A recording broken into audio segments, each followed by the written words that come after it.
Kawabe and American Colonel Mashbeer, who almost gives a handshake this way. And Kawabe meets Major General Willoughby, MacArthur's Chief of Intelligence. Negotiations in Manila that bring the surrender of Japan down to concrete facts. The delegates are empowered to take orders from General MacArthur, and credentials are presented. The conference in which arrangements for the occupation of Japan are made. The American group, headed by Lieutenant General Sutherland, second from right, General MacArthur's representative. Next, the entrance of the Japanese. They receive the orders of Allied Supreme Commander MacArthur. They are told that American airborne troops will land in the Tokyo area and that an American-British fleet will steam into Tokyo and land troops. The beginning of the occupation of Japan. Pada 14 Agustus 1945, sekitar pukul 13.30, tersebar bahwa Jepang telah menyerah kepada sekutu.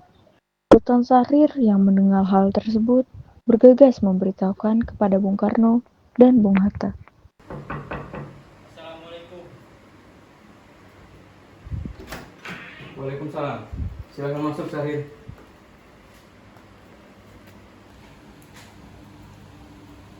Silakan duduk. Terima kasih. Bung Hatta, bagaimana soal kemerdekaan kita? Bukannya soal kemerdekaan sudah diserahkan pada PPKI? Tapi menurut saya, sebaiknya kita merdeka tanpa melalui PPKI. Apa maksud Bung berkata seperti itu? PPKI adalah buatan Jepang. Jika kita merdeka melalui PPKI, maka sekutu akan menganggap Indonesia adalah buatan Jepang. Sebaiknya kita segera memproklamasikan atas nama bangsa Indonesia selagi kita pada masa vacuum of power. Vacuum of power. Saya mendengar dari radio bahwa Jepang telah mengalah pada sekutu. Itu artinya Indonesia sedang berada pada masa kekosongan kekuasaan. Jadi ini adalah kesempatan yang baik untuk kita memproklamasikan kemerdekaan sebelum sekutu datang. Saya setuju. Tapi apakah Bung Karno sependapat dengan kita? Bagaimana kalau kita menghubungi Bung Karno terlebih dahulu? Ide yang bagus. Assalamualaikum, Bung. Apakah saya dan Syahrir boleh datang ke rumah Bung Karno guna membahas kemerdekaan kita? Terima kasih. Assalamualaikum. Syahrir, mari kita berangkat. Mari.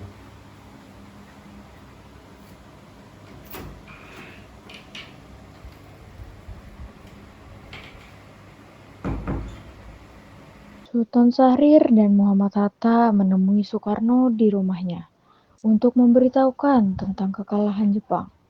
Syahrir mendesak untuk mempercepat proklamasi. Namun, Bung Karno menolak.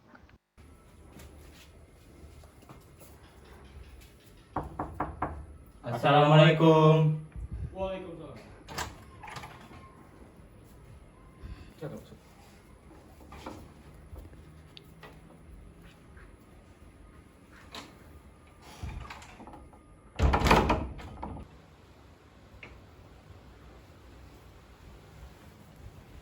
Silakan. Terima kasih. Ada perlu apa? Datang kemari. Ada masalah apa?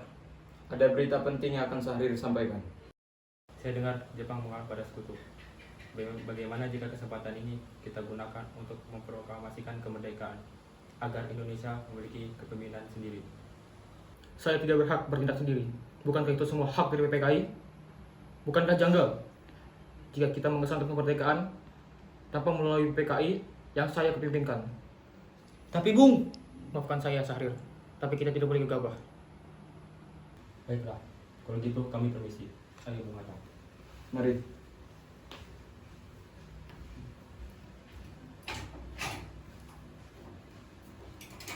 Pada tanggal 15 Agustus 1945, pukul 10 malam, di rumah Bung Karno berkumpullah golongan muda yang dipimpin oleh Wikana, Darwis, dan pemuda lain. Mereka mendesak Bung Karno untuk segera memproklamasikan kemerdekaan Indonesia. Wikana, kita tidak boleh gegabah. Lalu, mengapa Anda tidak melakukannya sendiri? Mengapa meminta Soekarno yang melakukannya? Saya hanya mengingatkan, Bung, jika kemerdekaan tidak dilaksanakan malam ini, maka rakyat akan membunuh orang-orang yang dicurigai sebagai pro Belanda, seperti orang-orang Ambon. Benar-benar, Bung. Lagi pula, mengapa kita harus menunggu Jepang untuk memerdekakan kita, jika kita bisa mewujudkan kemerdekaan kita sendiri? Kekuatan kita tidak sebanding dengan kekuatan Jepang yang sekutu. Kita tidak akan bisa merdeka atau bantuan dari mereka. Kami sepakat membawa mereka ke Rengas Dengklok. Bisakah kau memberikan keamanan bagi kami dan tempat persembunyian Soekarno-Hatta? Tentu, saya akan mengamankan Anda. Untuk tempat, kita bisa menggunakan rumah Jiao Kisong. Kapan kita menculik Soekarno-Hatta? Secepatnya, pagi, pukul 4. Apakah Anda setuju? Setuju. Saya yakin kita bisa, Bung. Kita bisa. Benar, Bung. Mari kita segera melaksanakan proklamasi malam ini, Bung. Malam ini. Keesokan harinya, 16 Agustus 1945, pukul 4 pagi, rombongan pemuda menculik Bung Hatta untuk dibawa ke Rengas Dengklok tanpa sepengetahuan golongan tua.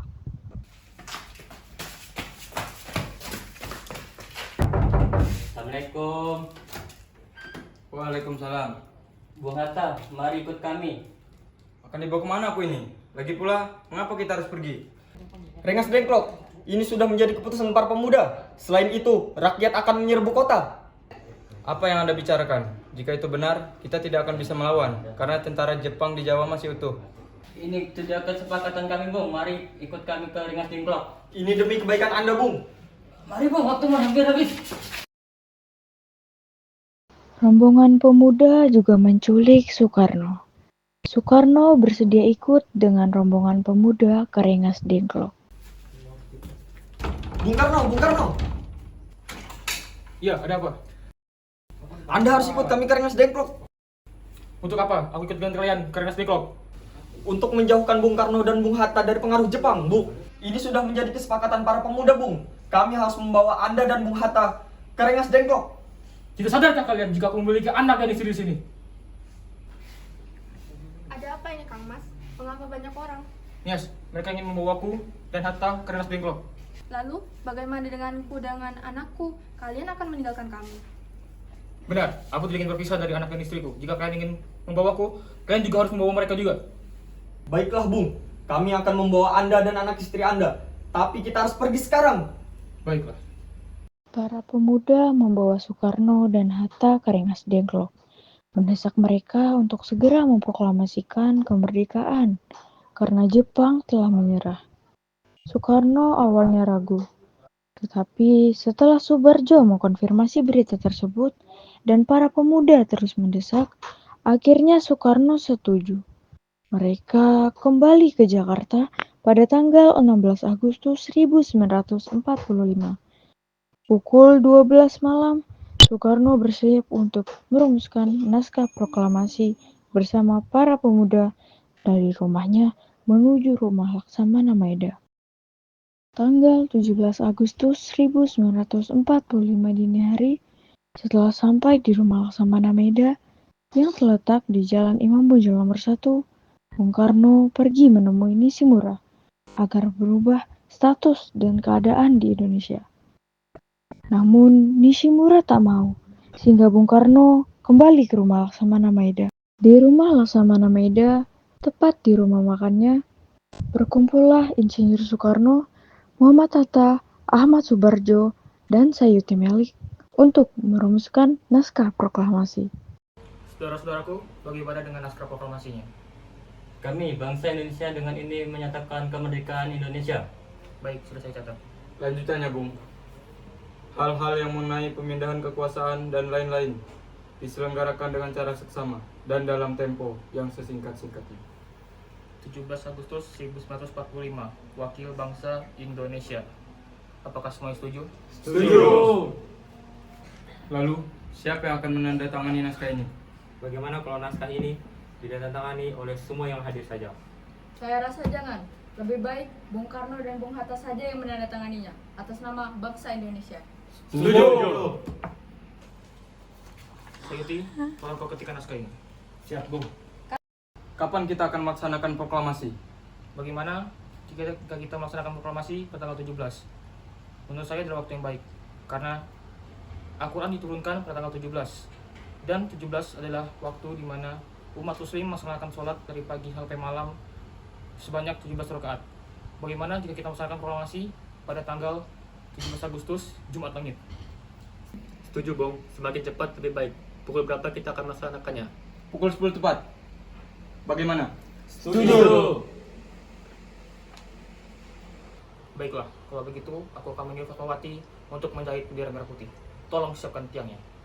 Baik, Bung. Tapi di mana kita akan melaksanakannya? Di rumah Bung Karno. Setuju.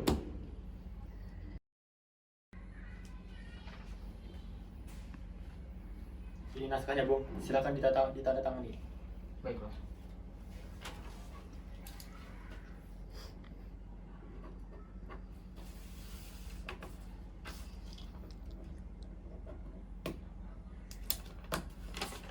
Darwis, tolong perbanyak naskah ini dan sebarkan ke seluruh Indonesia. Siap, Bung.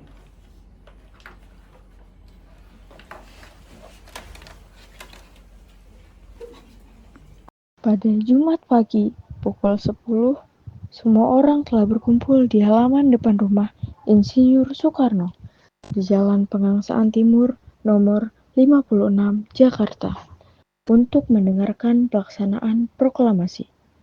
Bung Karno dan Bung Hatta keluar ke serambi depan rumah diikuti Ibu Fatmawati.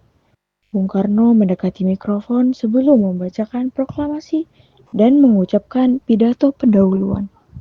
Saudara-saudara sekalian, kita berkumpul hari ini untuk menyaksikan peristiwa penting dalam sejarah Indonesia. Setelah berabad-abad, kini saatnya kita meraih kemerdekaan dengan kekuatan sendiri dan musyawarah para pemuda rakyat. Kami menyatakan kemerdekaan bangsa, dengarkanlah proklamasi kami. Proklamasi. Kami, bangsa Indonesia, dengan ini menyatakan kemerdekaan Indonesia, hal-hal yang mengenai perpindahan kekuasaan dan lain-lain diselenggarakan dengan cara sesama dan dalam tempo yang sesingkat-singkatnya. Jakarta, 17 Agustus 1945. Atas nama bangsa Indonesia, Soekarno-Hatta. Demikianlah saudara-saudara, kita telah merdeka. Tidak ada satu ikatan lagi yang mengikat tanah air kita dan bangsa kita. Mulai saat ini kita menyusun negara kita, negara merdeka, Republik Indonesia, merdeka, kekal dan abadi. Insya Allah Tuhan memberkati kemerdekaan kita ini.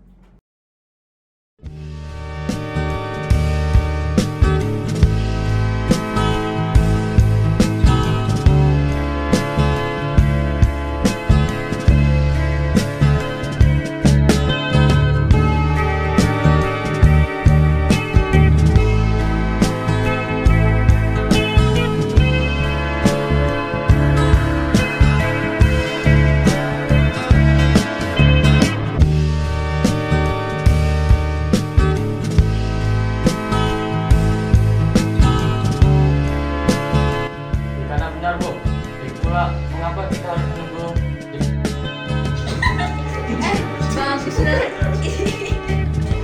Wih, sudah Kiko. Jangan ada kami kan diam dong naskahnya. Mari Bu, ikutkan ke. Jangan. Ke apa? Apa yang Ayo nih, mau digendong nih. Saja yang menandatanganinya atas nama bangsa.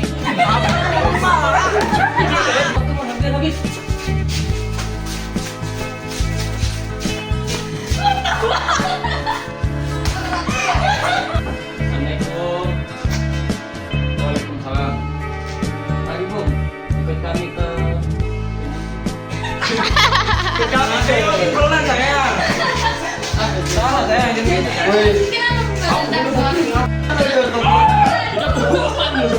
Kamu buang semuanya isinya. Keluarin itu. Ayo, ya lanjut Bi. Singkatkan. Bukannya benar Bung. Lagi pula, mengapa kita harus menunggu Jepang untuk memerdekakan kita? Tahu ada. Jepang memerdekakan kita.